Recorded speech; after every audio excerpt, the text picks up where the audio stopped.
오늘은 유평을 3일 전에 봤죠. 그거를 분석을 하기 위해서 왔고요. 혹시 잘 봤나요, 우리 아이들? 우울하신가요?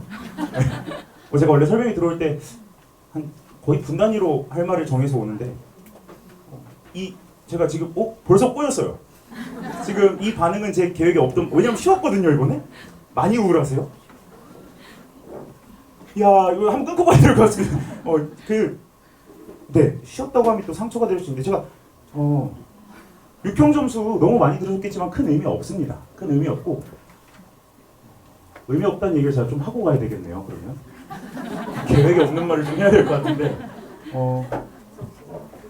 유평 전주였던 것 같아요. 전주에 저희 조교하는 친구 중에 한 명이 작년에 강서구 졸업했고 이제 1, 2등 하던 친구인데, 애들 다 있었는데 이제 유평 몇 점이었는지 기억하니 그랬더니 88점이요 이러는 거예요. 물론 얘는 수능은 다 맞았나 틀렸나 해서 인서울에 있는 정시로 서울에 있는 의대를 갔어요. 유평이 88점이라고 해서 저도 몰랐죠. 기억이 없거든요. 이 친구가 이렇게 봤던 기억이. 그래서 애들한테 이제 거봐라, 의미 없다 하고 이제 수업 끝나고 내려가서 엑셀 파일을 이제 확인을 했죠. 작년 걸 확인했더니 93점이에요. 본인도 기억을 못하는 거고, 93점이라는 건 3점짜리 틀렸다는 건데 정신없이 봤다는 거예요. 의미 없어요. 의미 없어요. 표정 펴세요. 어제도 수업했거든요. 어제 이제 수업 준비하고 교무실에 이렇게 좀비처럼 이렇게 앉아 있었는데 어떤 여학생이 막 뛰어오면서 쌤! 막 이러는 거예요. 쌤! 그거 뭐야, 웬일이야? 그랬더니 저 92점 맞았어요 이러는 거예요. 92점 잘 봤다는 걸까요? 못 봤다는 걸까요? 이게 92점이나 할까요? 아니면 92점 맞았어요 이걸까요? 후자였어요. 이 친구는 이제 고3 때 처음 들어온 친구인데 거의 미적분이 하나도 돼 있지 않았어서 산모 점수가 제가 이제 기억에는 70점대 후반이었어요. 그래서 이제 상담, 제가 거의 요즘에 매일 상담이 거의 매일이었어요. 거의 상담원처럼 살고 있는데, 상담원에서 넌 이거 해야 된다, 딴 거 제발 그만하고 이거 해라 해서 이제 가이드라인을 잡아줬죠. 그리고 오모를 보고 하는데 오모 때 아주 소폭 상승해서 81점을 받았어요. 그래서 어떡하지 이러고 있었는데 이번에 92점 받았다고 하는 거예요. 막 5만 가지 감정이 드는데 전 걱정인 거죠. 이게 자기 실력이라고 착각할까 봐. 이번에 엄청 쉬웠어요. 엄청 쉬웠고 제가 어제 점수 조사했더니 상처인가요 또? 점수 조사했더니 어떡하죠? 저 이번에 92점 이상이 60명이 넘어요. 말이 안 돼요. 그러니까 한 절반 정도가 92점 이상인 거, 이거 현역에선 거의 있을 수 없는 일이거든요. 너무너무 쉬웠다는 거고. 그리고 그 여학생이 이제 잘했다, 아직 할 게 많아, 방심하지 마 하고 이제 교무실이 지하고 수업은 여기서 하잖아요. 2층으로 올라왔는데 또 새로운 등장인물이에요. 어떤 남학생이 이제 제가 엄청 예뻐합니다. 얘도 지금 아마 어떤 학교 전교 1등이라고 알고 있는데 표정이 좀 어두워요. 머리가 아프대요. 타이레놀 먹어라 하고, 유평은 어떻게 봤니? 물어보지 말았어요. 제 잘못인데 유평 어떻게 봤니? 했더니 얘가 갑자기 저 국어 102호 이러는 거예요. 묻지도 않은 국어 점수를 갑자기 아니 수학 몇 점이야? 그랬더니 표정이 싹 변하면서 저 실수를 2개나 했어요. 92점이에요. 아까 그 여학생 몇 점입니까? 92점. 이 친구는 어떤 시험을 봐도 100점, 96점 맞는 친구예요. 그 여학생을 깎아내리고 싶은 게 아니에요. 똑같은 92점입니다. 이번 시험에서 제일 조심할 거는 원점수로 실력을 판단하면 안 될 것 같아요.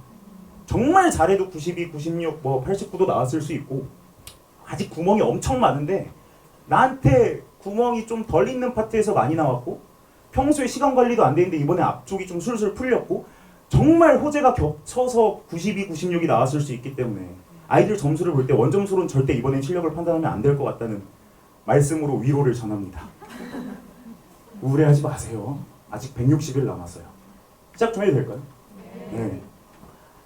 전반적인 난이도는 쉬웠어요. 굉장히 쉬웠고, 작년 6평, 9평 수능이랑 비교했을 때도 좀 많이 쉬웠습니다. 제 생각인데 이거는 주관적인 거기 때문에 정답은 아닐 수 있고요. 쉬운 시험일 때랑 어려운 시험일 때 어떻게 대비해야 될지 이따 좀 말씀드리겠지만, 아까도 오늘 제일 중요한 게 그거예요. 점수 믿지 마라.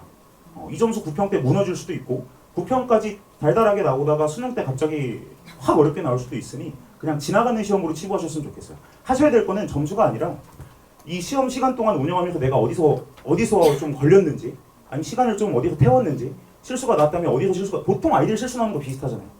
사인 코사인 부호 조절 잘 못하거나 적분상수 잘못 쓰거나, 이번에 13번 틀린 친구들은 잠깐만요. 제가 매년 6평, 9평 분석 설명회 하는데 제일 어려운 게 이거예요. 제가 시험 문항에 대한 얘기를 해도 될까요? 시험지 풀어보고 오신 분 계세요? 진짜 해도 될까요? 알아들으실 수 있겠어요? 한번 해볼까요? 맛보기 한번 해볼까요? 이번에 미적분 29번의 핵심 포인트가 뭐라고 생각하세요? 제 생각에는 포장지는 등비급수인데요. 등차 수열과 등비 수열의 항이 언제 겹칠 수 있는지 조건을 보는 게 핵심이었다고 봐요. 들어보실래요? 등비 수열과 등차 수열이 있을 때 등비 수열의 첫 번째 몇 항이 등차 수열에 그대로 흡수가 될 거면 이거는 몇 년 전에 평권에서 출제된 적이 있는 정수 항들의 유리수를 몇 번 곱했을 때 이 항 사이의 간격이 자연수를 벗어나는 걸 거봐요. 거봐요. 지금 분위기 어떡할 거예요. 시험 문제 얘기 자제할게요. 네, 전체적인 얘기만 하겠습니다. 난이도 쉬웠습니다. 쉬웠어요. 아이들한테 시간 부족했니 꼭 물어보시고요. 그리고 이따가 한 번 더 얘기하실 텐데, 얘기 말씀드릴 텐데요. 뒤를 잠깐 볼까요? 여기가 아니네요. 이따 말씀드릴게요. EBS 연계 먼저 말씀드리겠습니다. EBS에서 발표할 때는 50%가 연계됐다고 발표를 해요. 근데 제가 지금까지는 설명이 준비할 때 늘 자료에 어떤 문제가 어떻게 이번에 시험에 변형되었는지 다 실어놨거든요. 근데 이번에도 변형됐다고 발표된 문제들을 다 봤고 저도 시험 전주에 2주 동안 수능 특강 전 문항을 풀었거든요. 엄청 수학이 또 많이 늘었어요. 그러고 시험 문제를 대했는데도 안 느껴져요. 국어는 엄청 느껴졌다고 듣고 있거든요. 지문들이 거의 그대로 나왔다고, 특히 독서 부분이. 근데 저는 이번 수학에서는 연계를 못 느꼈습니다. 이게 거의 그냥 소재만 같으면 유사했다고 변형했다고 발표를 했기 때문에 유사문항을 아예 실질 않았어요. 그래서 그냥 과감하게 말씀드리는데 EBS 이번에 아이들 체감 못했을 거예요. 근데 이걸로 또 속단하면 안 되죠. 구평이랑 수능에서도 EBS 변형 안 될까? 모르는 거예요. 제가 유심히 보고 있는 그래프나 상황들이 있는데 그게 이번에 한 문제도 안 나왔다는 건 호재일 수도 있는 거죠. 이번에 나왔으면 다음에 안 나올 수도 있는 거예요. 근데 아직 다 세이브를 해놓은 느낌도 들고 EBS 연계를 거의 못 느꼈을 것이다. 그래서 이거는 이제 점수대별로 좀 다를 수 있고 실력에 따라 다를 수 있지만 우리 아이가 한 92점 이상이면 전 냉정하게 말씀드립니다. EBS 풀 필요 없어요. 아예 안 풀어도 수능장 가서 별로 손해볼 게 없어요. 연계됐다고 하는 문제들이요. 아직 문제 얘기 안 하기로 했는데 확통 28번은 확통 선택자 계시죠? 확통 28번은 거의 그대로 나왔어요. 상황이. 제외하고는 한 문제도 도움될 게 없었습니다. 아직 앞으로는 모르지만 이번 시험은 그랬다고 말씀드리는 거고요.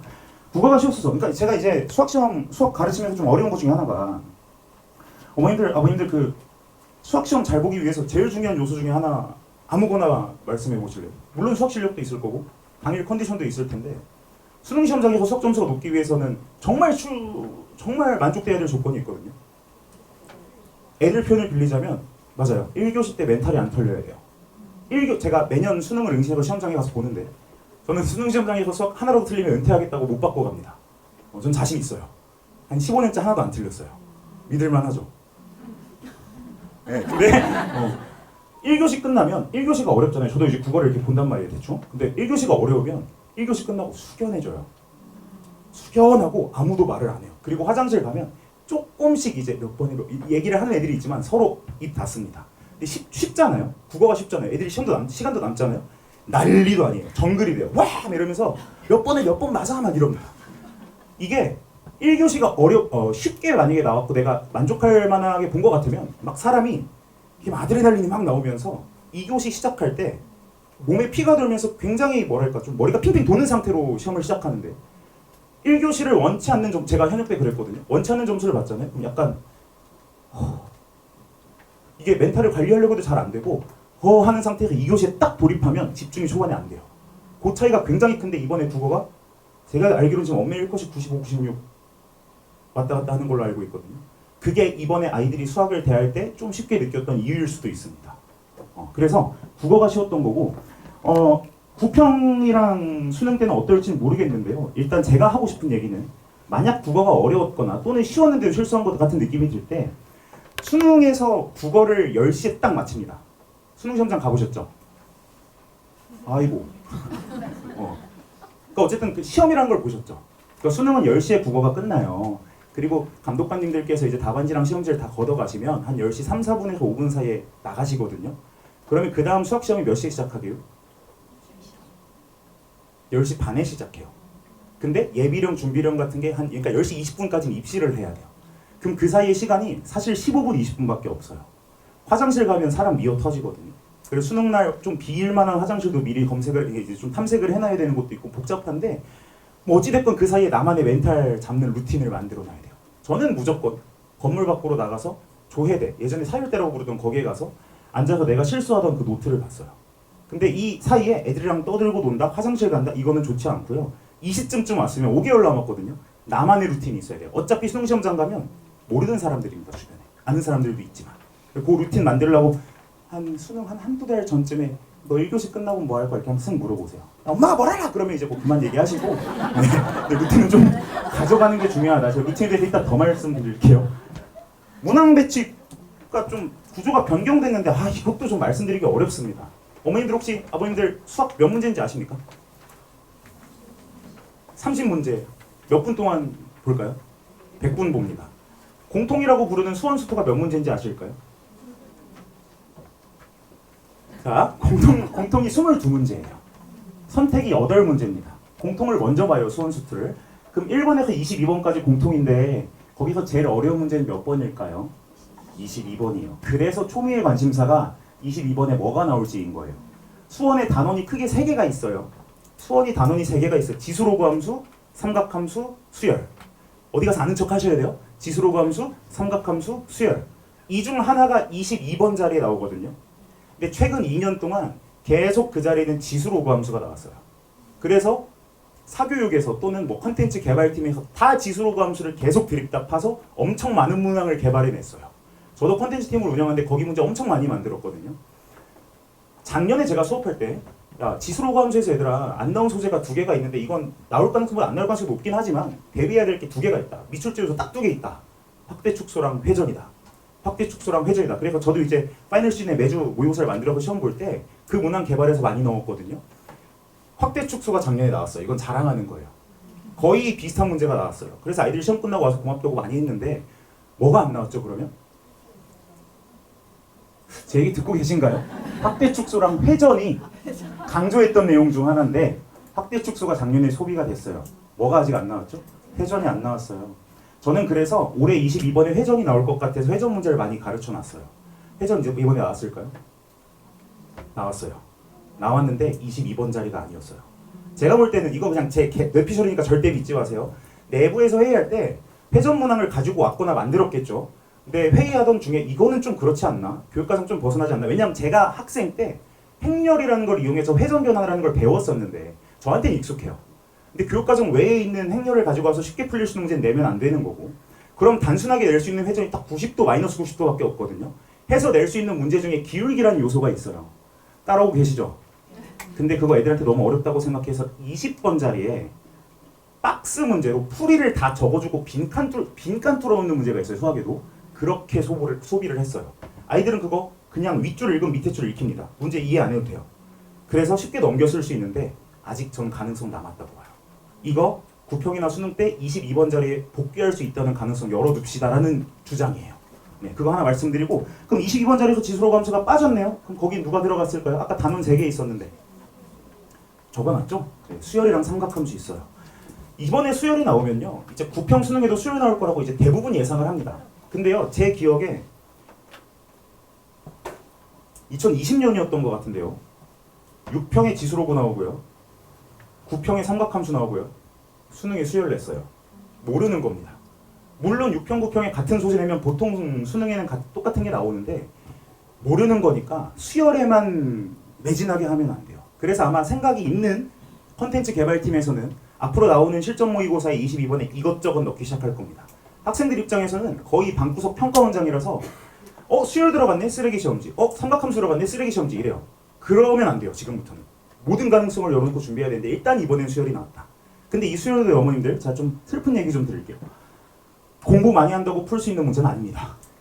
저희가 훈련시키는 뭐 정추론, 역추론에서 항을 추론하는 문제는 안 나오고요. 이제 제 생각에는 정말 사고를 평가하는 문제가 나와요. 만 문제를 풀고 들어가도 처음 보는 문제가 나올 거예요. 그럼 어떻게 대비해야 될까요? 없어요. 없고요. 그냥 낯선 문제를 많이 경험해 봐야 돼요. 경험하고 그 아이디어가 겹칠 걸 예상하시면 안 될 것 같습니다. 근데 어쨌든 이번에는 구조적으로 거기가 수열이 나왔다. 하나 더 특징적인 거 말씀드릴게요. 어머님들, 아버님들 이제 아이들 시험지 보면 애들 많이 틀리는 거 알고 아이들 뭐 어려워하는지 아시잖아요. 전반적으로 많이 어려운 파트가 도형이에요.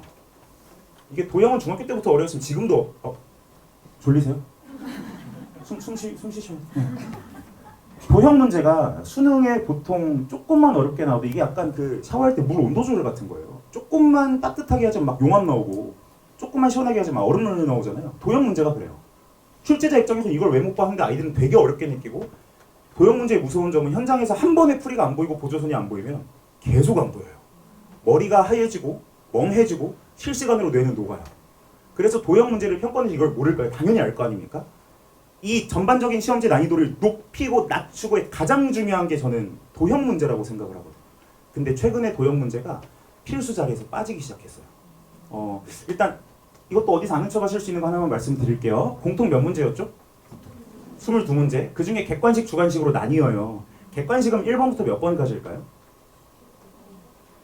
15번까지입니다. 그리고 나머지 7문제가 주관식이에요. 그러니까 객관식까지 난이도가 이렇게 올라가다가 주관식 뚝 떨어져서 다시 이렇게 올라가는 구조예요. 15번까지 중 제일 어려운 문제 몇 번일까요? 15번이에요. 거기는 뭐가 나올지 혹시 예상되세요? 자, 둘 중 하나예요. 수원일까요? 수투일까요? 아까 22번에 뭐가 나온다고요? 수원이에요. 15번에 뭐가 나올 것 같아요? 수투가 나오거든요. 그럼 그 다음으로 어려운 수원 문제는 자리가 14번, 12번 자리예요. 왜냐면 수투, 수원 이렇게 배치하거든요. 도형이 들어갈 자리가 14번이 제일 유력해요. 작년 수능도 그랬고요. 보통 수능에서는 도형이 나오면 14번이 나오는데 이번에 아이들 도형 8번에서 마주쳤을 거예요. 8번은 3점짜리입니다. 그래서 더 쉽게 느꼈을 거예요. 그럼 이제 아이들 방심합니다. 방심해요. 도형 공부 꾸준히 하셔야 돼요. 전 매년 진짜 입이 아프도록 얘기하는데 도형 공부 좀 해라. 도형을 뒤로 갈수록 안 하거든요. 도형은 뭐냐면요. 사인 법칙, 코사인 법칙 문제를 얘기해요. 삼각함수의 활용에 사인, 코사인 법칙 문제가 있는데 여유가 되시면 그 문제들 애들 모아주시고요. 아니면 이제 제가 이따 부모님들의 역할 좀 말씀드리겠지만 도형 문제들 애들이 틀렸던 거 스크랩에서 많이 저장해 두시는 건 도움 많이 될 거예요. 그거 좀 제가 아이들한테도 강조하는 건데 말씀드리고 15번 자리는 수투 적분 문제가 나오고 있다. 그리고 뭐 수열은 틀렸어도 크게 신경 쓰지 말라. 이건 공부한다고 풀 수 있는 건 아니고 이번에 맞았다고 다음에 맞을 수 있는 것도 아니에요. 완전 독립시행입니다. 구평 수능에서 다시 지수함수가 나올 수도 있습니다. 그리고 뜬금없이 삼각함수가 나올 수도 있어요. 그래서 단원별로 편식하지 말고 이번에 소외된 삼각함수 활용과 등차 등비 수열도 좀 공부를 해둬라. 등차 등비 수열은 요즘에 거의 이제 무시되고 있는데 공부를 꾸준히 해놔라. 미적분 29번에는 나오던 소재가 또 나왔습니다. 최근에 기출에 나오던 소재들을 이제 짬뽕해서 냈어요. 이번에 수능 특강 수1이에요. 수열 2개를 가지고 관계식 내는 문제들이 덜어 보이고요. 예전에 비해 많이 보이고요. 부정방정식 활용하는 문제들이 좀 덜어 보여요. 이거를 수원에 그대로 낼 수도 있지만 29번 수열이 들어가는 미적분에서 수열이 들어가는 문제는 29번이거든요. 제가 문제 얘기 안 하기로 했죠. 네. 아무튼 제 아이들한테 얘기를 할게요. 네. 그리고 늘 그랬던 합성함수가 이번에 30번에 출제됐는데 앞으로는 모른다고 봅니다. 그래서 가능성을 좀 열어놓고 공부해라. 제가 이제 나올 수 있게 좀 높은 가능성을 점치는 건 저 파란색으로 써놓은 거예요. 제일 밑에 줄에 개인적으로 역함수에 관련된 정적분 문제가 안 나온 지 좀 오래됐고요. 그리고 정적분으로 정의된 함수가 최근에 맛있는 문제가 잘 안 나왔어요. 그래서 구평이나 수능에 나올 수 있지 않을까 해서 그쪽 문항을 개발을 열심히 하고 있습니다. 그러니까 저도 이제 저희 컨텐츠 팀이 이렇게 회의를 하는데 7명이서 계속 문항을 매주 만들거든요. 이번에 6편 끝나고도 6편이 목요일에 봤나요? 제가 오늘까지 3일 동안 합쳐서 10시간을 못 잤어요. 목요일에 시험 분석하고 금요일에 바로 변형 문항 개발 들어가서 금요일에 10시에 수업 끝나고 회의 들어가서 새벽 4시까지 회의하고 마지막 후 가공해서 교재에 앉혀서 출력 걸고 7시 반에 퇴근하고 9시 출근해서 다시 수업을 시작했어요. 저희 진짜 죽기 살기로 문항 개발하고 있거든요. 근데 저희는 여기 많이 집중하고 있어요. 뭐 도박일 수 있습니다. 이것만 한다는 건 아니지만 여기 문제를 많이 개발해서 아이들 실력이 분명히 오르거든요. 그랬을 때 효과를 볼 수도 있고 아닐 수도 있는데 저희는 여기 집중해서 지금 문제를 좀 많이 만드는 추세예요. 9편 끝나고는 또 알 수는 없지만 이것보단 분명하게 어려워질 거예요. 저는 확신 있게 얘기하는데 이것보다 분명하게 어려울 겁니다. 그러니까 평가원 입장에서 아이들 수준을 이제 평가를 해야 되니까 쉽게 내보고 어렵게 내보고 그 사이 어디 맞출 것 같은데 제가 볼 땐 이것보다는 확실히 어려워질 테니 9편 때 너무 놀라지 마세요. 그리고 우리 아이들 밈 중에 들어보셨을까요? 구망수잘 구잘수망 무슨 뜻일지 감 오죠. 구평을 망하면 수능을 잘 보고 구평을 잘 보면 수능을 과학이에요. 전 데이터로 지금 통계학적으로 말씀드려요. 과학입니다. 6평이 엄청 어렵고 9평이 쉬운 것보다는 9평이 쉽고 뭐라고 했죠 제가? 9평이 어려운 게 나아요. 거기서 한번 세게 두드려 맞아야 되고 이번에 가장 위험한 건 이거예요. 국어 점수 엄청 높습니다. 수학 점수 낮아요. 그럼 이제 나 국어 좀 됐나? 수학 걱정이다. 수학을 합니다. 점수 이렇게 돼요. 또는 3모, 5모 때 반대로 느껴서 국어 공부 많이 하는 친구들이 이렇게 됐을 가능성이 높은 거예요. 그러니까 밸런스 좀 잘 맞추시기 바라고 9평 때 점수가 너무 낮게 나와도 충격받지 마세요. 낮게 나오면 저도 1등급 커서 한 81점 정도로 보거든요. 그 근처일 테니까 아니요. 아이들한테 할 얘기니까요. 멘탈 잘 잡고 1년 버티기로 하고요. 이거 좀 아픈 얘기 좀 하겠습니다. 미적분이 아까 몇 문제였죠? 8문제예요. 8문제 중에 4점짜리 제일 어려운 문제죠. 몇 문제일까요? 제일 뒤에 3문제예요. 만약에 이번 시험에서 이 3개를 다 틀렸으면 단호하게 말씀드릴게요. 저는 이 친구가 제 아들이나 조카나 딸이면 미적분 하지 말라고 합니다. 빨리 넘어가셔야 돼요. 빨리 손절하는 게 답이에요. 이번에 미적분 킬러 쉬웠어요. 근데도 4점짜리를 다 틀렸다? 미안하지만 공부가 많이 안 돼 있는 거예요.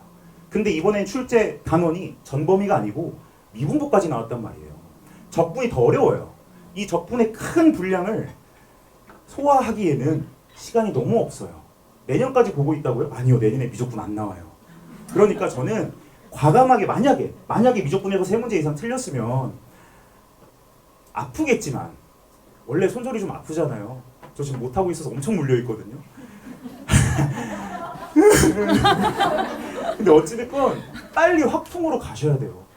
엄매는 손절 그렇게 잘하고 화작으로 갔고 과탐 그렇게 손절 잘하고 확통으로 갔는데 미적분 자존심이 너무 세요. 남자는 미적분이야. 이과면 미적분이야. 빨리 확통으로 넘어가셔야 돼요. 물론 이번에 선택 영역 모든 문제 중에선 제일 어려운 게 확통 28번이었는데 확통 28번은 순특강이 있었으니까 그리고 객관식이었으니까 확통에서 원점수 높이는 게 더 유리할 거라고 보는 입장입니다. 그리고 지금 고3이라면 현역이라면 지금 우리 아이들 1년 커리큘럼 중 한 번 숨고르기 들어가는 게 기말고사 시즌이거든요. 그래서 7월 둘째, 셋째 주에 다시 파이널 개강하잖아요. 그 전까지 이것저것 다 해요. 막 엔제 벅벅 풀면서 막 실력 오르고 있어, 재밌어 이러고 수원수투하기 바쁘고 미적분 뭘 하는지도 몰라요. 자기가 그냥 앉아서 문제만 계속 푸는 거예요. 학습인지는 모르겠고. 확실하게 말씀드릴게요. 그냥 미적분 적분 파트만 남은 한 달 동안 드립답 하는 게 무조건 유리합니다. 제가 지금 수업하면서 너무 느끼는 게 여실히 느끼는 게 미적분 적분 파트를 비교는 좋은 게 아닌데요. 지금까지 가르쳤던 학생들에 비해서 압도적으로 못해요. 저희 아이들 잘하는 애들이거든요. 저희 아이들 이번에 6평 하위 75% 하위 그러니까 이 요컷 75컷이 92점이에요. 92점. 89점이에요. 50%컷이 92점이고요. 그러니까 되게 잘하는 애들인데도 적분을 너무너무 못해요. 혹시 수강하고 있는 분들 계시면 제가 수요일에 미적분 시험 보잖아요. 점수 평균 이상하지 않아요? 100점 만점에 막 60점 나오고 이러지 않나요? 그거 어려운 시험지가 아니거든요. 근데 적분을 너무너무 못해요. 평가원에서 만약에 안다면 적분을 쉽게 내주겠지만 9평 한 번으로 평가할 수가 없다고 보거든요. 그러니까 한 달 동안 적분만 하세요. 제발. 미분 안 까먹어요. 적분만 하시고 그 뒤에 7월부터 시간 엄청나게 많으니 그때 수원수투 미적분 다 해도 시간 됩니다. 그러니까 한 달 동안은 수학 공부는 어디에 집중해야 된다고요? 미적분의 적분 파트에 좀 많이 신경을 쓰셨으면 좋겠어요. 기말범위이기도 해요. 알겠죠? 그래서 남은 165일을 어떻게 보낼 것인가? 오늘 165일 남았어요. 알고 계셨나요? 9평이 딱 3개월 남았거든요. 9평 보면 수능이 한 퀴즈 한번 낼까요? 165일 남았는데 9평이 3개월 남았어요. 9평 끝나면 수능 얼마나 남게요? 자, 쉽게 낼게요. 165 빼기 90 정도만 해볼까요? 75일 정도 남아요. 그때 확통 넘어가면 시간 없어요. 넘어갈 거면 지금 넘어가야 되고 남은 165일 수능까지 봐도 좋은데 일단 9평까지만 보고 말씀을 드릴게요. 6평 점수에 매몰되지 마시고요. 6월은 기말고사 범위에 집중해라. 적분 공부 열심히 하라고 계속 강조드려요. 미적분 기출분석 더 꼼꼼히 해야 됩니다. 그 기출분석이라는 걸 아이들이 어떻게 합니까? 이러거든요. 10번째인가요? 정말 순간 다 보여. 여기 제가 강의하는 강의실이에요. 다 보여요. 근데 진짜 소름 돋게 두 분이 동시에 하품을 했어요 방금. 예? 저 오늘 이거 설명해야 한다고 고2 애들 확통기하 수업도 휴강하고 왔어요. 저 엄청난 기회비용을 지불했는데 졸고 계신다고. 뭐 얘기하고 있었죠? 기출 분석.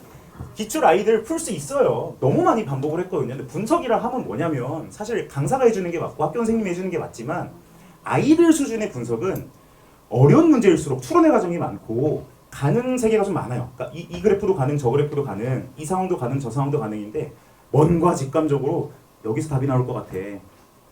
이거 그려놓고 풀고 난 풀고 맞았다고 착각을 많이 하거든요.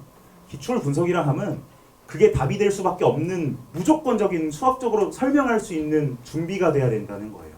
이게 답이 될 수 있는 이유가 아니고요. 다른 케이스가 답이 될 수 없는 이유를 내가 과외 선생님이다, 제3의 누가 있다 하고 설명할 수 있는 수준으로 문제를 분석을 끝내야 되는데 그게 안 된 상태에서 넘어가기 때문에 기출은 다 반복했지만 거기서 똑같은 요소가 포장재가 바뀌어서 수능이 나왔을 때 안 풀리는 거예요. 왜냐면 그 케이스 말고 다른 케이스가 나오면 어쩔 거냐는 거죠. 좀 공격적이죠, 말투가. 기출 분석 제가 아이들한테 되게 강조하는데 그것보다 중요한 게 없어요. 작년부터요. 이거 사실 재작년부터예요. 재작년부터 출제 기조가 많이 바뀌었어요. 재작년 9평 때 그 마이크 떼면 녹음이 안 되나요? 마이크 떼면 녹음이 안 들어가나요 지금? 들어는 가요? 자, 재작년 9평 때 엄청 큰 일이 있었거든요. 기억나세요? 사교육 주기자 이러면서 그때 미적분 1컷이 90점대로 올라간 적이 있어요. 그리고 그쯤에서 아마 출제진들도 많이 바뀐 걸로 알고 있는데 그 뒤로 계산이 많거나 어려운 추론 능력 들어가는 문제들은 많이 빠지고 있어요. 그러면서 제일 중요한 거는 처음 보는 문제의 비중이 많이 없어요. 거의 한 문제 있거나 없거나 이러고 이번에 22번 한 문제였어요.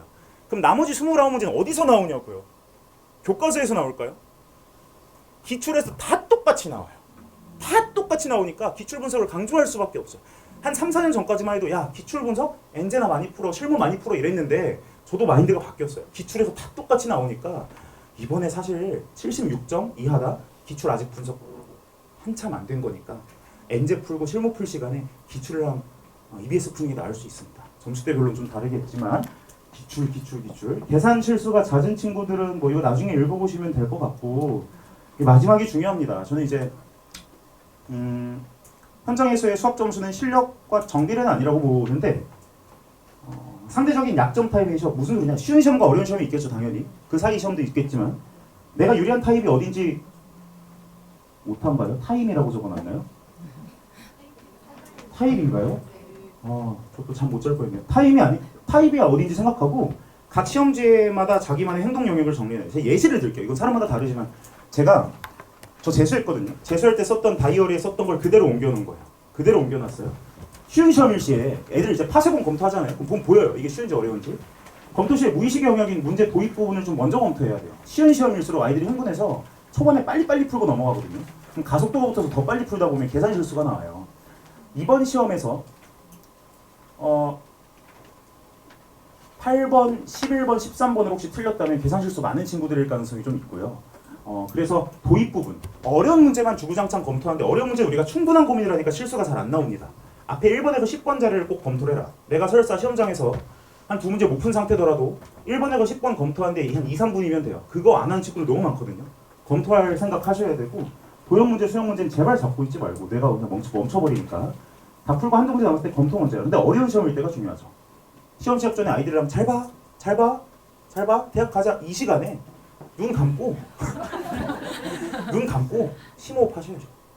심박수가 올라가면 흥분이 되고 머리에 피가 몰리고 당연히 머리도 덜 들고 실수가 나올 수밖에 없어요. 심박수를 낮추는 연습. 저는 이제 썼던 방법이 그 당시 이제 현금을 많이 썼는데 좀 꽤 나이가 있죠. 저도 현금 쓸 때는 500원짜리를 2개를 가져가서 손에 진짜 세게 쥐었어요. 이걸 안 풀었어요. 너무 긴장이 돼서 긴장 풀려고 이러고 저 이제 종교가 있으니까 기도를 하면서 계속 이러고 시험 시작했던 기억이 있어요. 흥분한 상태가 시험 시작하지 않도록. 특히 1교시 어려우면 그게 좀 더 어려울 수 있고요. 시간이 부족할 거기 때문에 절대 한 문제를 3분 이상 잡고 있지 마라. 실시간으로 뇌가 멈춘다. 시험 도중에 한번 그냥 쉬고 웃기고 약간 사이코처럼 들릴 수 있는데요.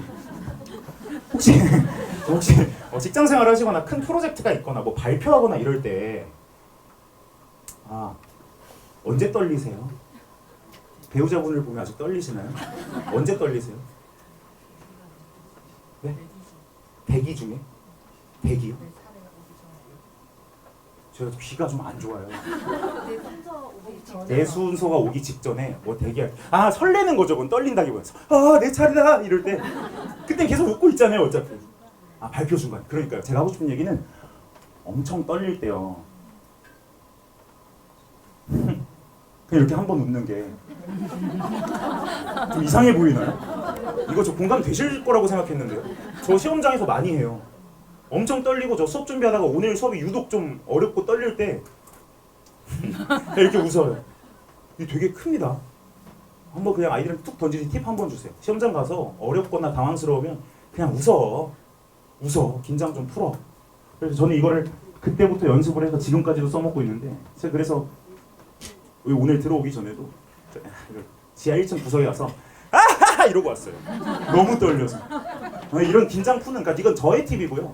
자기만의 루틴을 좀 만들어야 된다 라는 걸 얘기 드리고 싶은 거예요. 이게 공부만큼 중요합니다. 점수대별로 지금 하면 좋을 것 같은 공부를 좀 써놨는데요. 이번에 93점 이상이면 사실 기출은 어느 정도 다 풀 수 있다는 얘기고요. 7월부터는 실무랑 컨텐츠에 홍수가 올 거예요. 10월쯤 되면 막 부하가 치미실 겁니다. 애 책상 보면 안 푼 게 이만큼씩 쌓여요. 애들이 공부를 안 한 게 아니에요. 다 풀 수 없을 정도로 자료가 나옵니다. 요즘에. 그래서 아이는 열심히 하고 있겠다고 믿어보시고 알 수는 없지만 이 친구들은 실전 모의고사랑 엔제를 정말 많이 풀어야 돼요. 실전 모의고사는 나오는 곳이 많습니다. 서점에만 가도 쫙 깔려 있어요. 근데 뭐 좋은 모의고사, 나쁜 모의고사라 애들이 자꾸 이렇게 저울질하는데 솔직히 말하면 그건 아이들이 평가하기는 좀 어렵다고 봐요. 다 출력해 주시거나 구입해 주셔서요. 아이 책상 이렇게 쌓아주세요. 그래서 아이가 학교 갈 때 하나씩 가져가서 풀 수 있게. 그래서 일주일에 이 친구들은 한 4회분? 많으면 5회분 정도 실전 모의고사를 계속 보면서 감각을 유지를 해야 될 거라고 보고요. 대신 이번 주에 모의고사를 봤어요. 그러면 이번 주에는 그 시험 오답을 하겠죠? 그리고 그게 이제 한 3주차 쌓이면 3주차에는 1주차 때 틀렸던 문제, 한 2주 정도 지났던 문제를 한 번 더 풀어야 됩니다. 그리고 누적하는 식으로 오답을 좀 많이 공부하게끔. 이 친구들은 실무만 많이 풀어도 점수가 방어가 될 거예요. 근데 이제 제일 가르치기 힘든 게 그 다음 아이들입니다. 한 80점대 초반에서 90점대 초반. 이 친구들이 92점, 93점, 96점 이 유리천장을 뚫지를 못해요. 이 상방이 잘 안 뚫립니다. 근데 이 친구들한테 진짜 꼭 하고 싶은 얘기는 해설지 안 보는 거. 많은 문제를 풀 필요가 없습니다. 시중에 있는 엔지들 평가원이 수능 출제할 때 다 들고 들어가요. 똑같은 문제 다 배제합니다. 그거 풀고 공부됐다고 생각할 시간에 내가 고민하는 연습을 좀 했으면 좋겠어요. 그래서 안 뚫린다고 생각을 하거든요. 이게 해설지가 뒤에 있고 볼 수 있으면 나는 사력을 다해서 고민하질 않아요. 그래서 해설지 그냥 불태워버리세요, 집에서. 그리고 야, 나 해설지 필요해 친구 봐. 필요할 때만 뺏어서 봐. 하시고 해설지 좀 보지 마라. 해설지 보지 말고 한 문제를 1시간이든 2시간 고3인데 시간이 어디 있어요? 1시간을 어떻게 고민해? 이럴 수 있는데 아니야. 너 그런 식으로 공부 3년 한 결과가 지금 점수잖아. 그잖아요. 고민 좀 하게 해줘요. 고민 좀. 고민을 정말 안 합니다. 그래서 이 친구들은 그 연습을 제가 얘기하는 게 오히려 빠르겠죠. 제가 애들한테 얘기를 할게요. 네.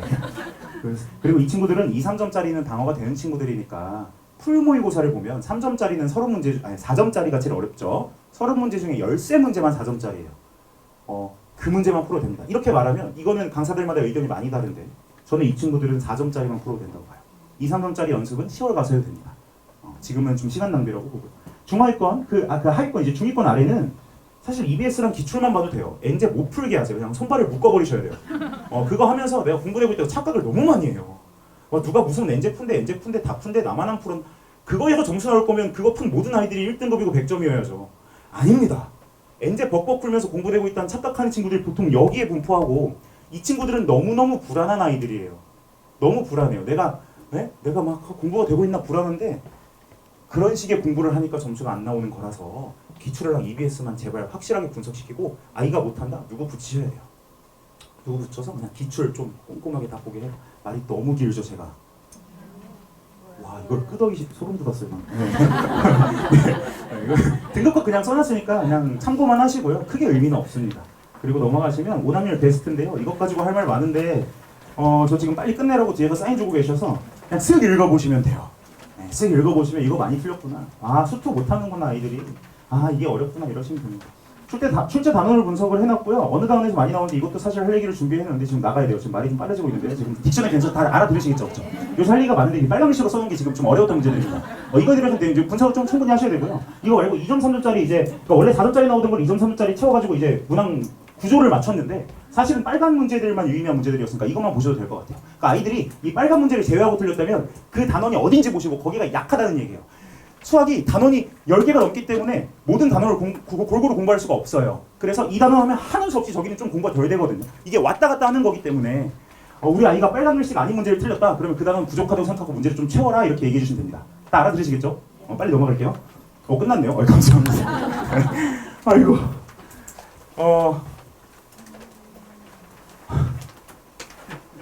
네. 올해도 뭐 변함없이 열심히 할 거고 문항 개발 열심히 하고 있고요. 밤새서 수업 준비하고 있고 아이들한테 도움될 수 있는 수업을 하려고 노력할 테니 믿어주시고 아이들 너무 혼내지 마세요. 알겠죠? 아이들 지금 충분히 심란하니까 혼내지 마시고 혼내고 싶으면 저한테 문자 주시고요. 제가 이 자리를 빌어서 개인적인 얘기 하나 하겠습니다. 상담 신청 제가 상담 너무 하고 싶은데요. 지금도 상담 일정이 6월 27일까지 풀로 차 있어요. 어제 상담 신청한 일을 7월로 넘겼거든요. 바로바로 답장이 안 가고 상담이 늘어지는데 이거는 제가 하루를 24시간으로 살고 있어서 48시간이면 다 하겠는데 그래서 너무 죄송합니다. 상담을 못하고 있는 건 죄송한데 이거 제 왜 얘기하고 있죠? 빨리 끝낼게요. 감사합니다. 김정리였습니다.